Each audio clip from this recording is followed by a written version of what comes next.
வணக்கம். நான் வெங்கடேஷ் ராமராஜ். நான் காங்கிரஸ் கட்சியோட உறுப்பினர். இன்றைக்கி நம்ம எந்த டாப்பிக்கை பற்றி டிஸ்கஸ் பண்ண போகிறோம் அப்படின்னு கேட்டிங்கன்னா, டீலிமிட்டேஷன் ஆஃப் கான்ஸ்டிடியூவன்சிஸ். அதாவது என்னென்னா தமிழில் தொகுதி மறுசீரமைப்பு அப்படின்னு சொல்லுவோம். அதாவது பார்த்திங்கன்னா 84வது அரசியலமைப்பு திருத்தம் பார்த்திங்கன்னா 1971 பண்ணியிருந்தாங்க.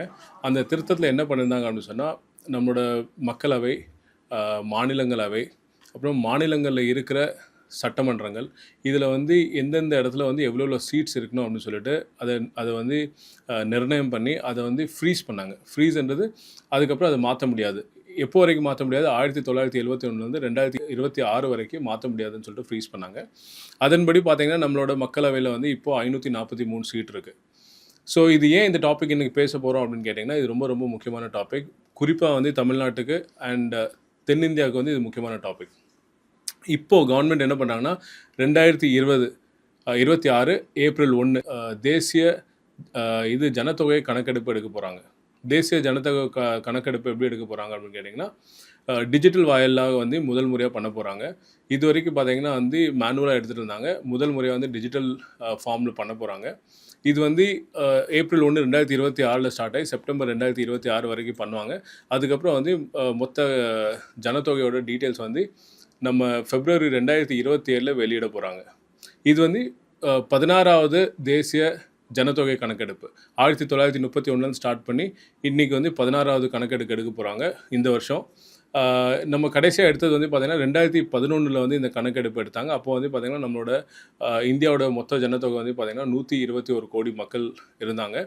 இப்போ அதை எடுப்பாங்க. இந்த வாட்டி வெறும் பட்டியல் இனமோ இல்லை பழங்குடியினர் மட்டும் இல்லாமல் அனைத்து தரப்பு மக்களோட ஜனத்தொகை, அனைத்து மாநிலங்கள், வில்லேஜ் வரையும் எடுப்பாங்க. எடுத்து இந்த டிஜிட்டல் ஃபார்மில் இதை சேவ் பண்ண போகிறாங்க. அதாவது க்ளீன் சர்ச்சபிள் டேட்டான்னு சொல்லுவாங்க. க்ளீன் சர்ச்சபிள்னால் யார் எங்கே வசிக்கிறாங்க, அவங்களோட கரண்ட் லொக்கேஷன் என்ன, இந்த ஜிபிஎஸோட ட்ராக் பண்ணி அந்த இதை பண்ண போகிறாங்க. சேட்டலைட் இமேஜிங் பண்ணி எடுக்க போகிறாங்க.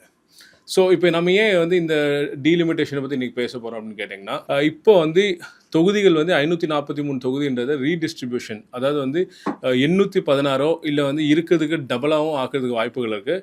இல்லை இந்த 543 அப்படியே மெயின்டைன் பண்ணால் கூட என்ன ஆகும் அப்படின்றது பார்க்க போகிறோம்.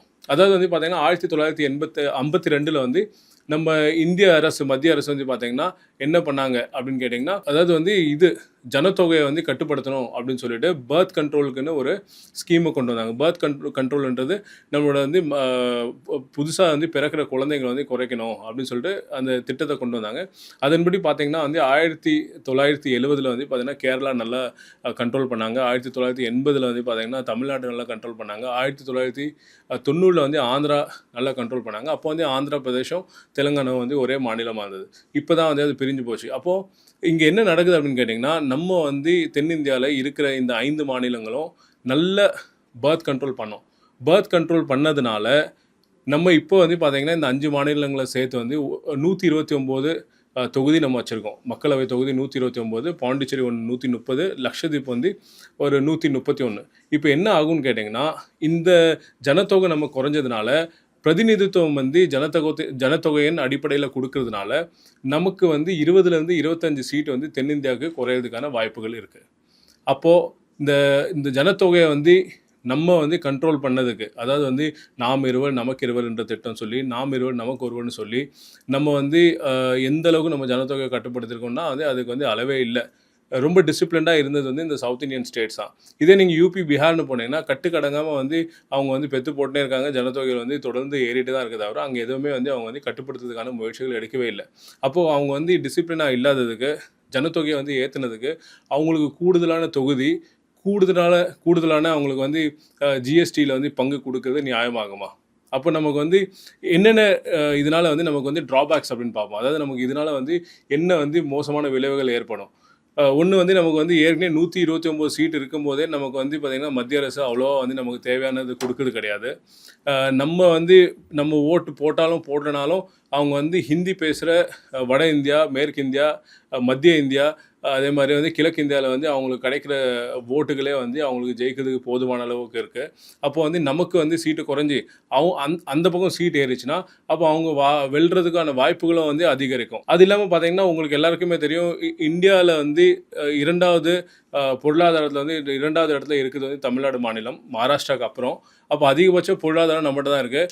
அதிகபட்சம் ஜிஎஸ்டி கூட வந்து நம்ம second largest GST paying state நம்ம தமிழ்நாடு தான் வந்து ஜிஎஸ்டியில் வந்து பார்த்திங்கன்னா 2வது அதிகமாக பே பண்ணுற மாநிலம். அப்போ நமக்கு எவ்வளோ ஜிஎஸ்டி திருப்பி அவங்க மத்திய அரசு தராங்க அப்படின்னு கேட்டிங்கன்னா, ₹1 வாங்குகிற ஜிஎஸ்டிக்கு 29 காசு தான் திருப்பி தராங்க. அப்போ இதே நிலையை வந்து போச்சுன்னா நமக்கு வந்து சீட்டு குறைஞ்சிச்சின்னு சொன்னால் பிரதிநிதித்துவம் குறையும், நமக்கு வர வேண்டிய ரெவென்யூ குறையும், மற்ற எல்லா சலுகையிலுமே நம்ம பின்தங்கிடுவோம். நம்ம கலாச்சாரத்துக்கு ஏற்கனவே வந்து மத்திய அரசு வந்து அங்கீகரிக்கிறது கிடையாது. கலாச்சாரமாக இருக்கட்டும், நம்மளோட வந்து தொல்பொருள் ஆராய்ச்சியாக இருக்கட்டும், இல்லை வேறு எதுவாக இருந்தாலும் வந்து நமக்கு அந்த அங்கீகாரமோ உரிய இதுவோ அக்னாலேஜ்மெண்ட் எதுவுமே இல்லை. அப்போ வந்து இது வந்து குறைஞ்சா நமக்கு வந்து எவ்வளோ ஒரு பெரிய தாக்கத்தை உருவாகும் நீங்களே நினச்சி பாருங்கள். இப்போ மக்கள் வந்து நீங்கள் இந்த வீடியோவை பார்த்துட்ருக்கீங்க. இங்கே நான் என்ன சொல்ல வரேன் அப்படின்னு கேட்டேன்னா, ஏன் இந்த வீடியோ முக்கியமாக டீலிமிட்டேஷன் பற்றி பண்ணுறோன்னா, நம்ம மாநிலங்கள் நல்லா பெர்ஃபார்ம் பண்ணதுனால நமக்கு வந்து நம்ம மத்திய அரசுகிட்ட நான் என்ன கேட்டுக்கிறேன்னு சொன்னால், ஜனத்தொகையின் அடிப்படையில் வந்து இந்த சீட் டீலிமிட்டேஷனில் வந்து மறுசீரமைப்பு பண்ணும்போது நம்மளோட சீட்ஸ் குறைக்கக்கூடாது. என்னை கேட்டால் வந்து இன்னும் இன்க்ரீஸ் பண்ணணும். ஏன் இன்க்ரீஸ் பண்ணணும் அப்படின்னு கேட்டிங்கன்னா, நம்ம ஃபஸ்ட்டு வந்து ஜனத்தொகையை குறைச்சிருக்கோம். அப்போ நம்ம ஜனத்தொகையை குறைச்சதுக்கு நமக்கு ரிவார்டு கொடுக்கணும். 2வது வந்து டோட்டல் ஃபர்டிலிட்டி ரேட் அப்படின்னு சொல்லுவோம். டோட்டல் ஃபர்டிலிட்டின்றது கிட்டத்தட்ட வந்து பார்த்திங்கன்னா இந்த ஜனத்தொகை தான் வந்து நம்ம சொல்லணும். ஐஎம்ஆர் சொல்லணும். ஐஎம்ஆர்ன்றது infant mortality rate. Infant mortality ரேட்ன்றது பச்சிலன குழந்தைகள் வந்து பிறக்கிறதுக்கு முன்னாடியே வந்து இறக்குறாங்களே பிறந்த உடனே, அது வந்து பார்த்திங்கன்னா நம்ம தமிழ்நாட்டில் ரொம்ப ரொம்ப கண்ட்ரோல் பண்ணியிருக்கோம். அப்புறம் ஹியூமன் டெவலப்மெண்ட் இண்டெக்ஸ்ன்றது மனிதர்கள் நம்ம மாநிலங்களில் வாழ்கிற மக்கள் வந்து அவங்களோட வாழ்க்கை தரம், அவங்களுக்கு வந்து அவங்களோட பெர் கேபிட்டா இன்கம், அதாவது தனிநபர் வருமானங்கள் எல்லாமே வந்து அதிகமாக இருக்குது. அப்போ நம்ம கவர்மெண்ட் வந்து நல்லா பண்ணிகிட்ருக்காங்க.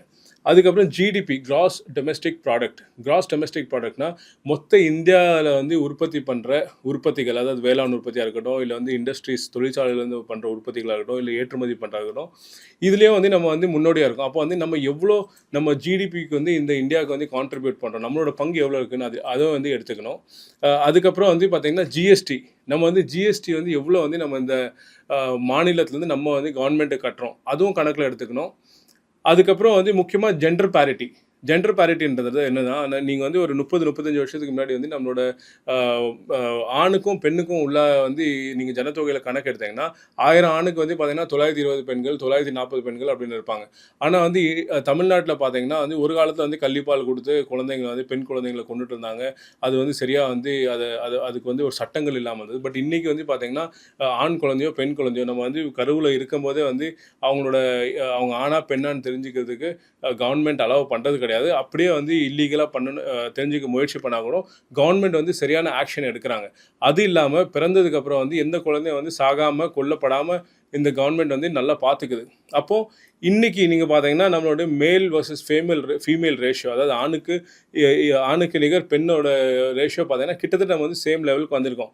அப்போ இந்த அளவுக்கு வந்து இந்த கவர்மெண்ட் மட்டும் இல்லை, இந்த மக்களாகிய நாம் எல்லாருமே சேர்ந்து வந்து இந்த மாநிலம் வந்து ஒரு சிறந்த மாநிலமாக வந்து தமிழ்நாட்டில் இருக்கணும், இந்த தென்னிந்தியாவே வந்து இந்த இந்தியாவுக்கு வந்து ஒரு சிறந்த மாநிலங்களாக இருக்கணும்னு சொல்லிட்டு நம்ம முயற்சி எடுத்து கடந்த 40-50 வருஷமாக நம்ம வந்து முன்னேறி இருக்கோம்.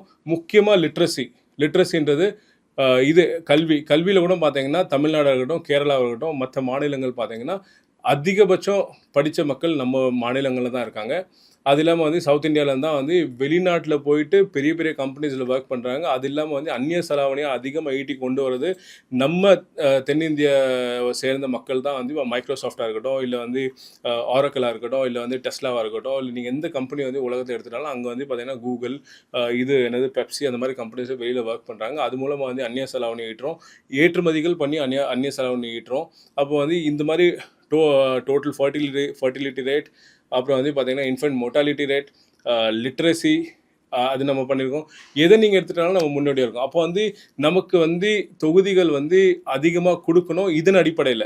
ஜனத்தொகை மட்டுமே வந்து நம்ம எடுத்துட்டு நம்ம வந்து எல்லாருக்கும் குடுக்க போனா, நம்ம இன்னும் டிசிப்ளின்டா இருக்கிறதுக்கு இன்னும் ஒரு சில வருடங்கள், அதாவது வந்து நம்ம அடுத்த சந்ததிகள் வரும்போது 10, 20 வருஷத்துக்கு அப்புறம் பார்த்தீங்கன்னா, 129லேருந்து 109, 105க்கு இந்த வாட்டி வந்துரும். அடுத்தது பார்த்தீங்கன்னா, 105லேருந்து ஒரு 80க்கு போயிரும். அதனால மக்கள், நீங்க இந்த வீடியோ பார்த்துட்டு இருக்கீங்க. இந்த வீடியோவ பத்தின உங்களோட கருத்த வந்து நீங்க வந்து கீழ பதிவு பண்ணுங்க. வேற என்னென்ன பேசிஸ்ல வந்து இந்த தொகுதிகள வந்து தென்னிந்தியாவுக்கு இன்க்ரீஸ் பண்ணி குடுக்கணும் அப்படின்றது நீங்க கமெண்ட்ல எழுதுங்க. இந்த காணொளி பிடிச்சிருந்தா லைக் பண்ணுங்க. மிக்க நன்றி.